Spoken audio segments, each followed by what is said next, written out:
أو كما قال عليه الصلاة والسلام. سبحان ربك رب العزة عما يصفون وسلام على المرسلين والحمد لله رب العالمين. اللهم صل على سيدنا محمد وعلى آل سيدنا محمد وبارك وسلم. اللهم صل على سيدنا محمد وعلى آل سيدنا محمد وبارك وسلم. اللهم صل على سيدنا محمد وعلى آل سيدنا محمد وبارك وسلم. بزرگان محترم، سامعین اعلی وقار، احترام کے قابل معزز حاضرین، اللہ تعالیٰ کا کرم اور احسان ہے کہ اللہ تعالیٰ نے ہمیں خیر اور عافیت کے ساتھ، صحت اور سلامتی کے ساتھ، ایمان کی حالت میں اپنے گھر میں جمع ہونے کی توفیق عطا فرمائی ہے۔ دوستوں اور بزرگوں، جیسا کہ آپ حضرات کو معلوم ہے کہ آج کے جمعے میں جس عنوان پر بات کرنا ہے وہ عنوان نکاح اور طلاق کا ہے۔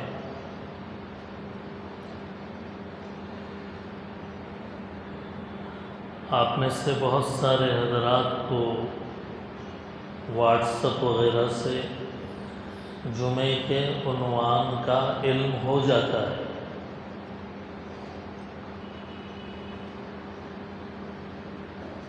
اللہ کی توفیق سے، اللہ کے فضل سے ایک دن پہلے جمعرات کے دن شام کے وقت جمعے کے دن کیا بیان ہونے والا ہے، یہ عنوان واٹس ایپ پر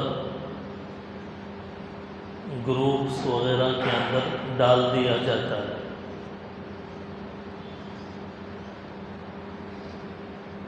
ایسا بھی ہو سکتا ہے کہ آپ پابندی کے ساتھ جمعے کے بیان سننے کے لیے 12:50 پر آتے ہیں، لیکن آپ کو عنوان آپ کے نمبر پر نہ پہنچ رہا ہو، ایسا بھی ہو سکتا ہے۔ تو ایسے جو حضرات ہیں وہ ہمارے مؤذن صاحب سے ملاقات کر کے اپنا نمبر اگر لکھائیں گے تو ہر جمعہ پابندی کے ساتھ ان کے نمبر پر بھی واٹس ایپ وغیرہ پہ جمعے کا عنوان پابندی کے ساتھ بھیجا جا سکتا ہے، کیونکہ پابندی کرنے والوں کی طرف توجہ بھی دینا چاہیے۔ جو پابندی کے ساتھ اپنا وقت فارغ کر کے آ رہے ہیں ان کی طرف توجہ بھی دینا چاہیے۔ اس لیے ہم یہ بات عرض کر رہے ہیں کہ اگر آپ تک جمعے کا عنوان نہیں پہنچ رہا ہے، آپ اپنا نمبر مجھ سے یا ہمارے معروف صاحب سے بات کریں گے تو انشاءاللہ گروپ کے اندر وہ نمبر ایڈ کر دیں گے، اور آپ کو موضوع کے سبجیکٹ اور عنوان کے بارے میں آپ کو وقت سے پہلے پتہ چل جائے گا، تو اس کی اہمیت کے پیش نظر جلدی آنا آسان ہوگا۔ دوستوں اور بزرگوں، ہم کوشش کرتے ہیں کہ زندگی کے مختلف گوشوں پر شریعت کی، قرآن اور حدیث کی روشنی کے اندر وہ باتیں امت کے سامنے لائیں جو عام طور پر نہیں لائی جاتی۔ عام طور پر جمعے کے بیانات میں نماز کے موضوع پر، قربانی کے موضوع پہ، ایمان کے موضوع پہ، توحید کے موضوع پہ بیان کیا جاتا ہے، لیکن کچھ موضوعات کو چھیڑا ہی نہیں جاتا، کچھ ٹاپکس کو بیان ہی نہیں کیا جاتا، حالانکہ وہ ہم سب کی ضرورت ہے۔ اس کی ایک وجہ یہ بھی ہے کہ عام طور پہ لوگوں کے ذہنوں کے اندر یہ ہے کہ دین بس نماز کا نام ہے، دین بس روزے کا نام ہے، دین قرآن اور حدیث صرف سطحی طور پہ چند عبادات کر لینے کا نام ہے۔ عام طور پر یہ خیال دماغ میں بیٹھا ہوا ہے، حالانکہ دین صرف چند سطحی کام کرنے کا نام نہیں ہے۔ دین ماں کے پیٹ سے قبر کے گڑھے میں جانے تک، میں لفظ دہراؤں، ماں کے پیٹ سے قبر کے گڑھے میں سلائے جانے تک کون سے وقت کیا کرنا شریعت ہے اور کیا کرنا خلاف شریعت ہے، دین کے اندر رہنمائی موجود ہے۔ دکانداری کیسے ہو، ایک مستقل کتاب ہے کتاب البیوع کے نام سے، دکانداری، بزنس، تجارت کیسے ہو، اس کے اوپر اتنی موٹی کتاب ہے کتاب البیوع کے نام سے۔ تو گویا جس کو ہم دنیا سمجھ رہے ہیں اور دین کا اس سے کوئی تعلق نہیں سمجھ رہے ہیں، شریعت اس کے اندر بھی گویا کہ شریعت کی رہنمائی موجود ہے۔ ایسے ہی کچھ معاملات ایسے ہیں کہ جس کا واسطہ ہر انسان سے پڑتا ہے، کچھ معاملات جو انسان کی بشری تقاضے ہیں، انسان کی فطری اور طبیعت کے تقاضے۔ نکاح کا معاملہ ہے، ہر انسان وقت آنے پر نکاح کر لیتا ہے، لیکن نکاح کے بارے میں، نکاح کی محفل کے اندر تو بیان کر دیا جاتا ہے کہ نکاح سنت ہے، نکاح نبیوں کا طریقہ ہے، اور نکاح عبادت ہے، اور فلاں اور فلاں اور فلاں، لیکن یہ بیان نہیں کیا جاتا کہ نکاح سے پہلے رسم کرنا کیسا ہے، نکاح سے پہلے منگنی اور رسم کے نام پر بڑے بڑے فنکشن ہال بک کر کے بڑے بڑے فنکشنز کرنا، تقریبات کرنا کیسا ہے، نکاح سے پہلے منہ دکھائی کی رسم کرنا کیسا ہے، بیان نہیں کیا جاتا۔ نکاح سے پہلے مانجا بٹھانا، ہلدی کرنا کیسا ہے، اس کو بیان نہیں کیا جاتا۔ قرآن میں کیا ہے، حدیث میں کیا ہے، شریعت میں کیا ہے۔ ہماری شریعت میں تو استنجا کرنے کے طریقے تک چیزیں بتائی گئی ہے کہ واش روم میں، بیت الخلاء میں جب آدمی واش روم کے لیے جا رہا ہے تو وہ کھڑے ہو کر کرے یا بیٹھ کر، اپنے کپڑوں کو کیسے سمیٹے، کس انداز میں بیٹھے، کیا وہ قبلے کی طرف رخ کر کے منہ یا پیٹھ کر کے قبلے کی طرف بیٹھ سکتا ہے۔ واش روم کے مسائل شریعت کے اندر بیان کیے گئے، کہ اینٹ کے ذریعے، پتھر کے ذریعے استنجا کرنا اور پھر پانی کے ذریعے سے استنجا کرنا، استنجا اینٹ کے ڈھیلوں کے ذریعے سے جب کرے تو وہ کتنی تعداد کے اندر لے، 3 اینٹ کے ڈھیلے لے یا 5 لے یا 7 لے، یہ باتیں تک کتابوں میں لکھی ہوئی ہے۔ میں یہ کہنا چاہ رہا ہوں، نکاح اتنی بڑی عبادت اور زندگی کا اتنا بڑا ڈیسیشن، کیا اس کے بارے میں ہمارے شریعت کے اندر رہنمائی موجود نہیں ہے؟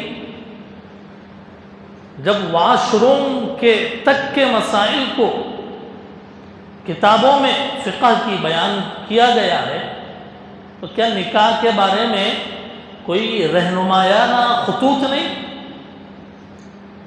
اب یہ کچھ چیزیں ایسی ہیں کہ نکاح کی محفل میں ہم برملا بول نہیں سکتے۔ نکاح کی محفل ہے، لڑکی والے بھی بیٹھے ہوئے ہیں، لڑکے والے بھی بیٹھے ہوئے ہیں، ہم مانجھے کے بارے میں، ہلدی کے بارے میں، منگنی کے بارے میں اور رسم کے بارے میں، جہیز کے بارے میں بولیں گے تو موقع نہیں ہے، وہ مومنٹ نہیں ہے۔ خوشی کا موقع ہے، فضیلت کی بات کی جا سکتی ہے، لیکن جمعے کے بیان کے وقت میں کسی کا نکاح تو نہیں ہو رہا۔ کھل کر صاف قرآن کی آیتیں پڑھ پڑھ کر، حدیثیں سنا سنا کر، وعیدیں بتا بتا کر ہم ایک ایک پوائنٹ پر گفتگو کر سکتے ہیں، ایک ایک نقطے کو اٹھا سکتے ہیں، ایک ایک بات کو بیان کر سکتے ہیں، کیونکہ اس کے اندر کسی کی دل شکنی نہیں ہے، اس کے اندر کسی کے دل کو تیر نہیں لگے گا کہ یہ موقع نکاح کا نہیں ہے، بلکہ یہ نکاح، یہ وقت تو جمعے کے بیان کا، یہ وقت تو امت کی عمومی اصلاح کا ہے، معاشرے کی عمومی اصلاح کا ہے،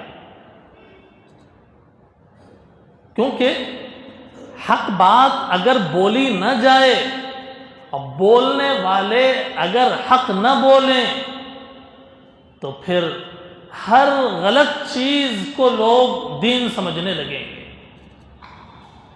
بولنے والے، علم والے، دیکھتے ہوئے، جانتے ہوئے معاشرے کو کے اندر کی برے، خراب، من گھڑت رسم و رواج کو دیکھتے ہوئے اگر حق کی دیا نہیں جلائیں گے تو پھر اندھیرے ہوں گے، پھر بے برکتیاں ہوتی ہیں، پھر وہ خوشیاں نہیں رہتی، وہ غم بن جاتا ہے۔ ایسے نکاح کہ جس کے اندر شریعت کا لحاظ نہ کیا جائے، سنت رسول کا لحاظ نہ کیا جائے، وہ نکاح عبادت کے بجائے اللہ کی نافرمانی اور غصے کا ذریعہ ہو جاتا ہے۔ اس لیے یہ ایک سلسلہ ہم شروع کر رہے ہیں نکاح کے بارے میں، طلاق کے بارے میں۔ نکاح تو خیر نکاح ہے، اچھی چیز ہے، لیکن طلاق تو اتنی مبغوض اور اللہ کو ناپسندیدہ چیز ہے کہ اللہ نے اور اللہ کے رسول نے کبھی طلاق کو پسند نہیں کیا ہے۔ لیکن طلاق کے مسئلے، طلاق کی کتنی قسمیں ہیں، طلاق کون دیتا ہے، خلا کیسے ہوتی ہے، شوہر غصے کے اندر یا شوہر نشے کی حالت میں شراب پی کر آ کر اپنے بیوی کو اگر تجھے طلاق کہتا ہے تو طلاق واقع ہو جاتی ہے۔ عمومی ایک دوسرے کے حقوق کے ادا نہ کرنے کی صورت میں، غصے کی حالت میں ایسے نئے جوڑے اور ایسے نئے نوجوان کہ جنہیں نکاح کے مسائل کا علم نہیں، طلاق کے مسائل کا علم نہیں، جس کی وجہ سے ایسے مسئلے کے اندر پھنس جاتے ہیں کہ پھر اس سے نکالنا کسی مفتی اور قاضی کے بس کی بات نہیں ہوتی۔ اب جانیں گے نہیں اور بتایا جائے گا نہیں تو پھر کیسے ہوگا؟ اس کے لیے کافی دنوں سے میرے ذہن میں یہ بات تھی کہ کوئی مناسب وقت ہوگا تو نکاح کے مسائل کو بھی بیان کیا جائے گا اور اس کے ساتھ طلاق کے مسئلے کو بھی بیان کیا جائے گا۔ نکاح سے پہلے نکاح کے بعد کی زندگی کو اور طلاق سے پہلے کیا سٹیپس ہیں جس کو شریعت نے کہا کہ یہ سٹیپ بہ سٹیپ کرنے کا کام ہے۔ یہ ایسا نہیں ہے کہ کوئی گرا باندھے اور کوئی گرا کھول دیا، بات ختم ہو گئی۔ آج کل کی صورتحال کیسی ہے؟ تھوڑی بہت لڑائی ہو گئی، شوہر نے کہہ دیا میں تجھے طلاق دیتا ہوں، اور بعد میں آ کر پچھتا رہا ہے کہ میں نے یہ کیا کر دیا۔ اس لیے نوجوانوں کو خاص طور پر اس کی ضرورت ہے کہ یہ مسائل کو سیکھے اور مسائل کو جانے۔ اس لیے آج کے جمعے میں نکاح کے عنوان پر قرآن اور حدیث کی روشنی میں ہم بیان کرنے کی کوشش کریں گے کہ قرآن میں نکاح کا حکم کہاں ہے،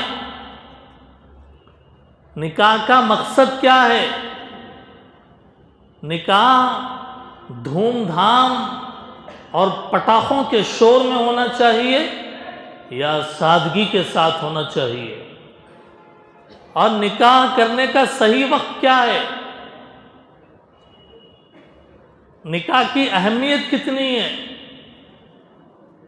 نکاح کیسے منعقد ہوتا ہے، نکاح خفیتاً چھپ چھپا کر کرنے کی چیز ہے یا علی الاعلان، نکاح گھر کے سامنے منڈپ ڈال کر کرنے کی چیز ہے یا اللہ کے گھر مسجد کے اندر کرنے کا حکم ہے۔ نکاح کے اندر جو مہر طے کی جاتی ہے اس کی مقدار کتنی ہے، مہر کتنا ہونا چاہیے، مہر کتنا باندھنا چاہیے۔ ایسے ہی نکاح سے پہلے اپنے منگیتر کو دیکھنا، بات کرنا، فون کالنگ، ویڈیو کالنگ، ایک دوسرے کو سمجھنے کے نام پر ان کو تنہائیوں میں چھوڑ دینا، جو آج کل معاشرے کا ایک فیشن بن گیا۔ قرآن کیا کہتا ہے اس کے بارے میں، حدیث کیا کہتی ہے اس کے بارے میں۔ سید لڑکی ہے، غیر سید جو محمد ہے اس سے نکاح کرنے کے لیے آگے پیچھے ہو رہے ہیں، تو اس کا کیا مسئلہ ہے؟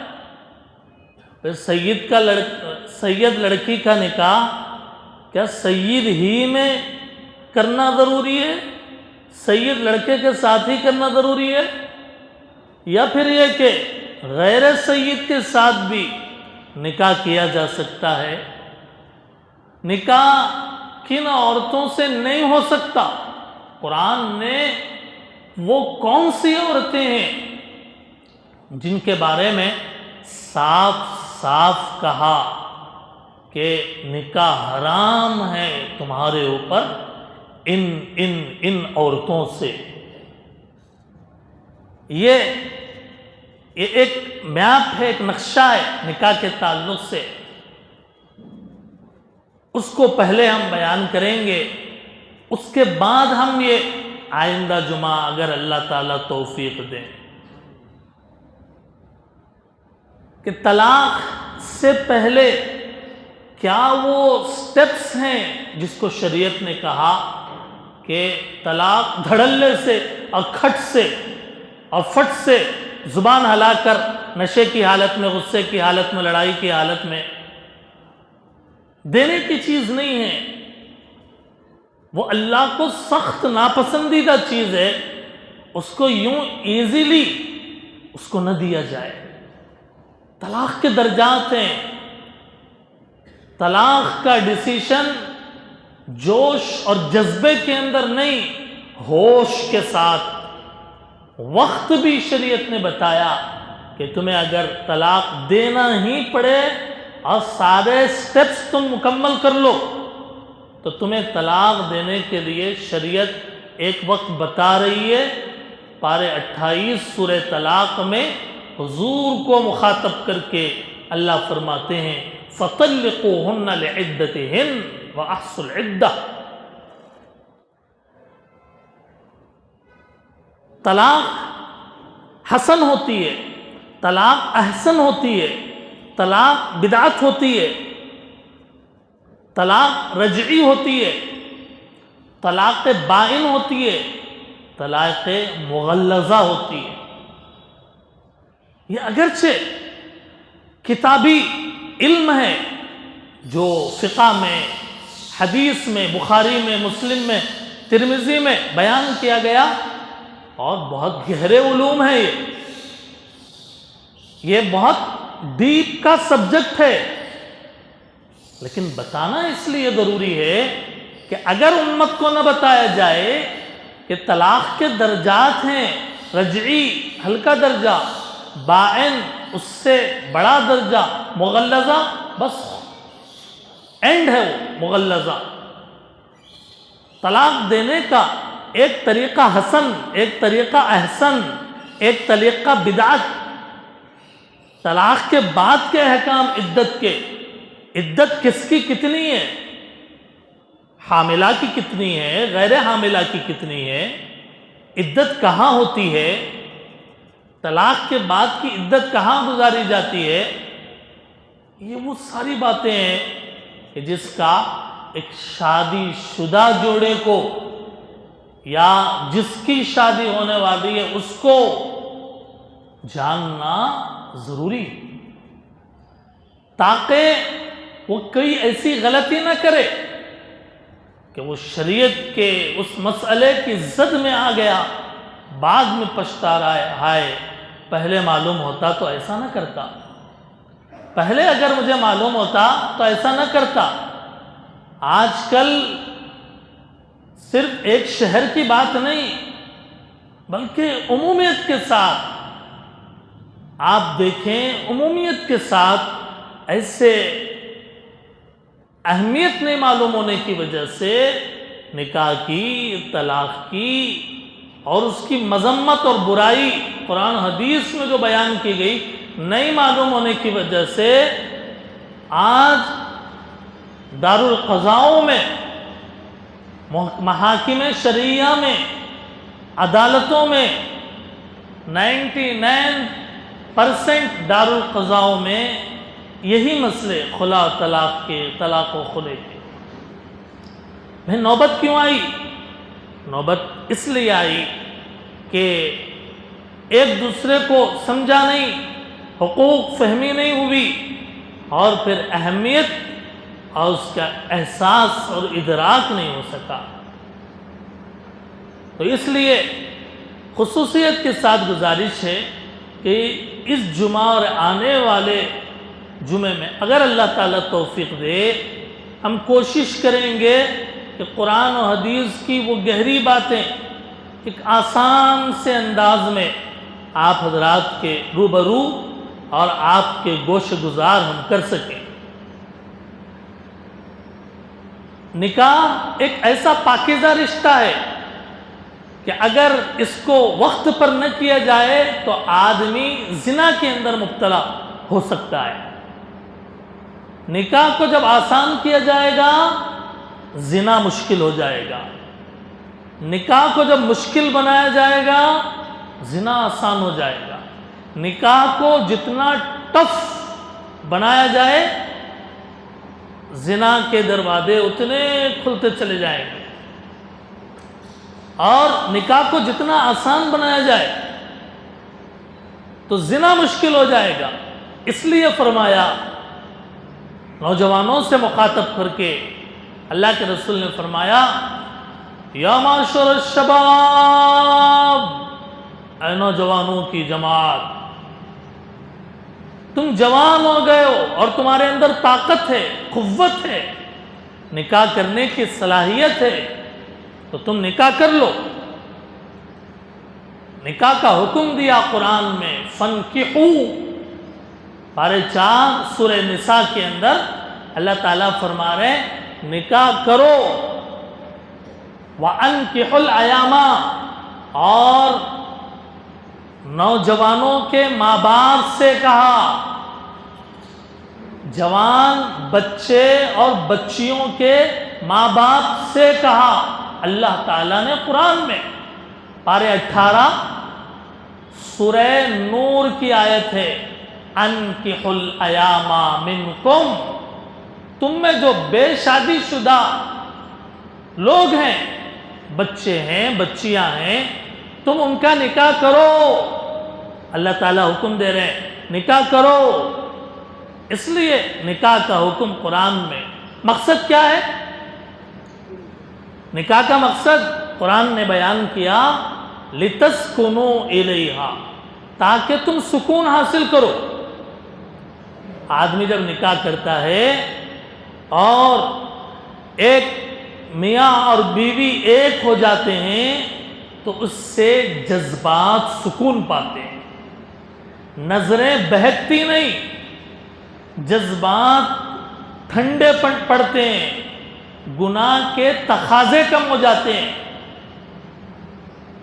گناہ کے تقاضے، گناہوں کے راستے بہت ہیں، آج گناہوں کے راستے بہت ہیں، تو یہ نکاح کو فرمایا، اس سے آدمی پرسکون ہو جاتا ہے۔ اس لیے فرمایا ایک روایت میں کہ نکاح کرنا ایسا ہے کہ جیسے اس کا آدھا ایمان مکمل ہو گیا۔ جس نے نکاح کیا اس کا آدھا ایمان مکمل ہو گیا، اب باقی کے آدھے کے بارے میں وہ اللہ سے ڈرتا رہے۔ کس سے نکاح کرنا چاہیے؟ اہم سوال، نکاح کس سے ہونا چاہیے؟ رسول اللہ صلی اللہ علیہ وسلم کے زمانے میں حضور نے جب ارشاد فرمایا تو فرمایا 4 وجہ ہیں۔ بڑا خاندان دیکھ کر نکاح کر رہا ہے، بھئی لڑکی بڑے خاندان کی ہے، نکاح کرو۔ مال دیکھ کر نکاح کر رہا ہے کہ لڑکی اور لڑکی کے گھر والے بڑے سونڈ پارٹی ہیں، نکاح کرو۔ خوبصورتی دیکھ کر نکاح کر رہا ہے کہ لڑکی بڑی خوبصورت ہے، نکاح کرو۔ اللہ کے نبی نے فرمایا یہی بات جو میں نے کہی، تنکح المرأة لأربع، لمالها ولحسبها ولجمالها، یہ 3 مقصد ہیں، خوبصورتی، مال، اچھا خاندان۔ اللہ کے نبی نے فرمایا بعض نکاح ہوتے ہیں دین کو سامنے رکھ کر کہ دیندار ہے، لڑکی دیندار ہے، نکاح کرو۔ اللہ کے حبیب نے فرمایا دیندار کو ترجیح دو، دیندار کو ترجیح دو، نمازی ہے، پرہیزگار ہے، تقوی والی ہے، دیندار ہے، پڑھی لکھی ہے، تو اس دین کو تم ترجیح دو۔ ہاں اگر اس دینداری کے ساتھ مال بھی آ رہا ہے کوئی بات نہیں، قبول. اگر اس دینداری کے ساتھ اچھا خاندان بھی ہے قبول. اس دینداری کے ساتھ صورت کی اچھائی اور خوبصورتی بھی آ رہی ہے تو قبول. لیکن تم دینداری کو بنیاد بناؤ، اللہ کے حبیب نے فرمایا. کیونکہ دینداری کو جب دیکھا نہیں جائے گا اور مال کے بیس پر، خوبصورتی کے بیس پر. مال کیا ہے؟ ہاتھ کا میل. المال غاد ورائع. مال صبح آتا ہے شام کو چلا جاتا ہے. امیر ہر وقت امیر نہیں رہتا، غریب ہر وقت غریب نہیں رہتا. اللہ دیتے ہیں، اللہ تعالیٰ عطا فرماتے ہیں. مال کو بنیاد مت بناؤ. خوبصورتی کیا ہے؟ چند سالوں میں خوبصورتی پھیکی پڑ جاتی ہے. حسب نسب کیا ہے کہ حسب اور نسب غرور، گھمنڈ اور تکبر کو ساتھ لے کر آتا ہے. دینداری یہ اصل ہے کہ یہ دینداری ہوگی، تقوی، اللہ کا ڈر اگر ہوگا تو پھر اس کو ترجیح دو. اللہ کے ڈر اور دینداری جب ہوگا، ساتھ میں مال ہوگا، یہ دین مال کو بھٹکنے نہیں دے گا. یہ دین اچھے خاندان ہونے کے باوجود، یہ دین اچھے خاندان والی ہونے کے باوجود بھٹکنے نہیں دے گا. یہ دین خوبصورتی ہونے کے باوجود اس کو بھٹکنے نہیں دے گا. یہ دین سب کو بیلنس کرے گا. فرمایا اس کو ترجیح دو. فرمایا اسی لیے نکاح کے بارے میں حضور قیامت تک کے لیے نبی تھے. قیامت تک کے لیے جنات کے نبی، انسانوں کے نبی. حضور نے کیا فرمایا کہ 3 چیزیں جب وقت آ جائے تاخیر مت کرو. فرمایا جنازہ، آدمی مر گیا، اب اس کی روح پرواز کر گئی، اب اس کو دفنانے میں تاخیر مت کرو کہ بھئی فلاں رائے فلاں رائے فلاں رائے، 4 دن 5 دن 10 دن تاخیر مت کرو. اور دوسری چیز، فرض نماز کا وقت جب ہو گیا اس نماز کی ادائیگی میں تاخیر مت کرو کہ میں فجر نہیں پڑھ سکا کیونکہ بستر پہ سو رہا تھا، ظہر نہیں پڑھ سکا کیونکہ دکان میں بزی تھا، عصر نہیں پڑھ سکا کیونکہ کھانا کھا رہا تھا، مغرب نہیں پڑھ سکا، اب عشاء کے بعد پوری نمازیں اکٹھا پڑھوں گا.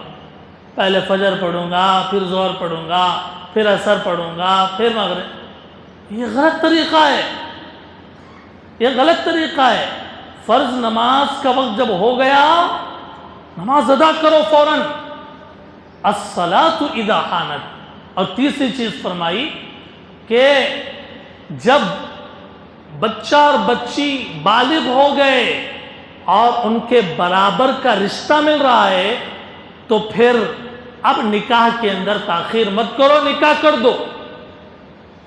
نکاح میں تاخیر مت کرو. جب برابر کا اچھا رشتہ مل رہا ہے کفو کا تو اس کے اندر تاخیر نہیں کرنا چاہیے. اس کے علاوہ ولی یعنی گھر کا بڑا ذمہ دار سرپرست، اس کے بغیر کیا نکاح ہو جائے گا؟ ولی کے بغیر نکاح ہو جائے گا. اور نکاح کے اندر مہر کتنا ہونا چاہیے، نکاح کس پلیس کے اوپر ہونا چاہیے، مہر فاطمی کیا ہے، اس کی مقدار کیا ہے، اور محرمات کون ہیں اور کیا ہے، اس سلسلے میں انشاءاللہ آئندہ بیان کیا جائے گا کیونکہ وقت کی کمی ہے اور تھوڑے وقت میں یہ سارے مسائل کے اوپر سیر حاصل بحث نہیں کی جا سکتی ہے. یہ ایک سلسلہ ہے، یہ ایک تسلسل ہے کہ آج کے جمعے میں اس پر کلام کیا گیا. نکاح کے باقی مسائل اور اس کے ساتھ طلاق کی اہمیت اور اس کے ڈیٹیلز جو قرآن و حدیث میں بیان کیے گئے ہیں انشاءاللہ آئندہ بیان کیے جائیں گے۔ اللہ تعالی ہمیں شریعت کو سمجھنے کی